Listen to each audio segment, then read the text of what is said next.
Super Memory for Schools program. My name is Lee Thi Han from Tan Bin Secondary School. Today I would like to introduce you to the content of Lesson 7, Pythagorean Theorem, which belongs to Chapter 2 of Geometry in Grade 7. In this lesson, you need to remember the following two key knowledge. First, the Pythagorean theorem. Second, the inverse Pythagorean theorem. What are these two theorems and how do they apply in the exercise?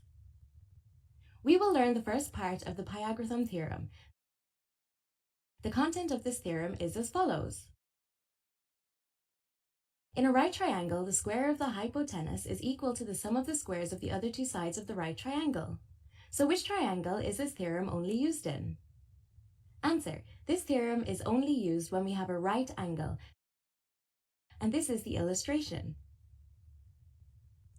ABC is right and angled at A, then BC is the hypotenuse. AB and AC are two sides of the right triangle. From the content of the theorem and the illustration, we have the following equation. Triangle ABC is right angled. At A, we infer that the square of the hypotenuse corresponding to this figure is BC squared, equal to the sum of the squares of the two sides of the right triangle are AB squared plus AC squared.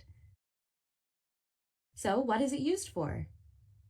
The theorem is used to calculate the length of one side in a right triangle when the lengths of the other two sides are unknown. This is an illustrative example. Find the length x in the following figure. First figure. I have triangle ABC. What kind of triangle is this? Answer: this triangle ABC is a right triangle at B. The length x defined is the side of right triangle BA.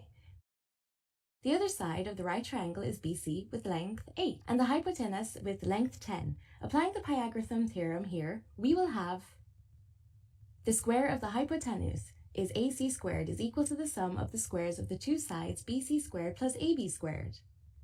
After writing the equation, we proceed to substitute the number. The problem is for AC equal to 10, so AC squared will be 10 to the power of 2. BC is supposed to be 8, so here it is 8 to the power of 2. AB will replace it as x. X squared here is in the addition. Then x squared is a known term. Will be sum minus known term. X squared is 10 to the power of 2 minus 8 to the power of 2. We do exponentiation and will calculate x squared equal to 36. To find x, we can use the calculator. Press the square root of 36, we find x equals 6. That is the length of the segment AB, 6 centimeters. Next, I will have to figure number 2. Triangle DEF is right at D. Now the length x is the length of the hypotenuse EF. The other two sides of the right triangle are DE and DF with length 1. So how to calculate x? We apply the Pythagorean theorem to the triangle DEF right at D. We have the square of the hypotenuse EF equal to DE squared plus DF squared. We substitute the numbers and get x squared equals to 2. From now, x is equal to the square root of 2 centimeters. This is the application of the Pythagorean theorem to the exercise. What about the inverse Pythagorean theorem? We step into the second part of the lesson. The inverse Pythagorean theorem, the content of this theorem is as follows. If a triangle has a square of one side equal to the sum of the squares of the other two sides, then the triangle is a right triangle.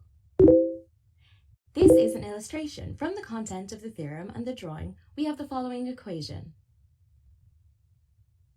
Triangle ABC has the square of one side. For example, I take BC squared equals to AB squared plus AC squared.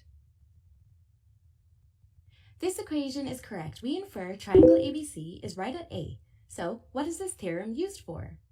The answer: this theorem is used to prove whether the triangle is a right triangle or not. When the lengths of the three sides are known, this is an illustrative example. Given triangle MNQ with MQ equals to 5 centimeters, MN equals to 12 centimeters, NQ equals to 13 centimeters, prove that triangle MNQ is a right triangle. Then according to the inverse Pythagorean theorem, we know the lengths of the three sides of a right triangle. If we want to prove that the triangle is right, we calculate the square of one side. Check if it is equal to the sum of the squares of the other two sides. Then the square of an edge must be the longest side of the three given sides. Check in this triangle, we see that the side NQ with length 13 centimeters is the largest side. So I will calculate the square of the side of the largest. NQ squared equals 13 squared equals 169. Then I will calculate the sum of squares of the other two sides. As MQ squared plus MN squared equals 5 squared plus 12 squared equals 169. Resulting line above and line from here, I deduce the equation. NQ squared is equal to MQ squared plus MN squared. The reason is that they are the same as the result, 169. So according to the inverse Pythagorean theorem, we are qualified to conclude that triangle MNQ is right at M. To know why this triangle is right at M, we rely on the equation, which satisfies the inverse Pythagorean theorem. When NQ is squared, the side NQ will be the hypotenuse created by the point N at the point Q. Then the remaining point is the point M. Therefore, triangle MNQ will be right at M. In summary, in the content of the Pythagorean theorem, you should remember the following two key knowledge.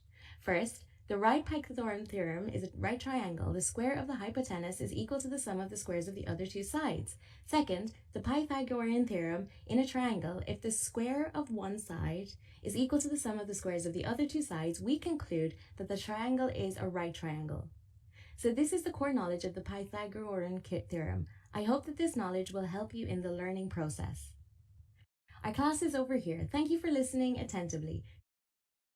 Goodbye and see you in the next Super Memory for Schools program.